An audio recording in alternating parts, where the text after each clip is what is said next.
fortunate to have been his friend and wife. I'd like to say a few things about his relationship with music and also speak of what he was about as a person. He was an individual who did what he pleased. However, he was also the most considerate and sincere person I've ever known. He loved life and people and usually befriended the underdogs. He saw beauty in what other people would just dismiss. Old rickety houses about to fall down, he would say, that's a great house worth buying. He'd spend 10 minutes chatting with a homeless person on the street and always help them out with some money. He was a good listener and was very compassionate. He was also extremely generous, always giving time, energy, and money to his friends with a no-strings-attached attitude. There's one aspect of his personality that seemed to define how he approached and interpreted life, and that is a consistent tendency to be absolutely clear in expression and communication. His mind worked analytically. He had a low tolerance level for vagueness and carelessness. His relationship with music was all about analysis. When listening and appreciating a piece of music, whether it be a Beach Boys tune or a Bach partita, he was always able to pay attention to individual elements simultaneously.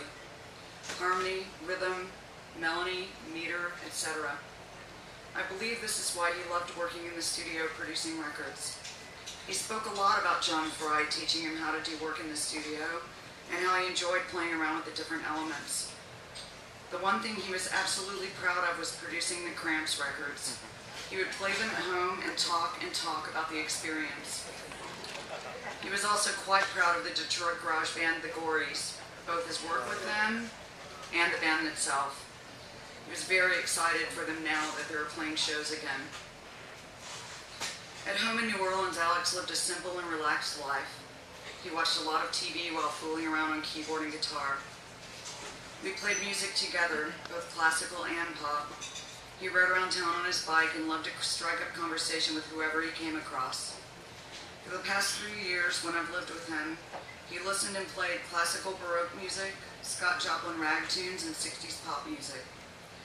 Names that often came up include the following: Carole King, Petula Clark, Brian Wilson, The Byrds, Teenage Fan Club, Frederick Knight, the band Free, George Frederick Handel, Georges Muffat, Haydn, and the Baroque performance group Musica Antica Con. There are dozens more, but these names come to mind as I'm writing this. The final point I would like to draw attention to is that he valued spontaneity. This would seem to contradict his insistence on analysis and accuracy, but somehow he managed to be both at the same time. Honestly, this remains a mystery to me, and is probably why he has been described as a genius and a musician's musician. I'm only speculating on this, but I'm thinking it is probable. I will miss him forever, and will honor him by maintaining and developing what I've learned from him.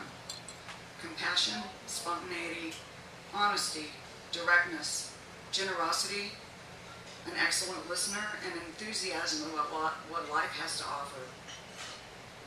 He had a blasé attitude towards death. It didn't interest him. The same goes for sleep. He just said the other day that he wished he could be awake 24/7.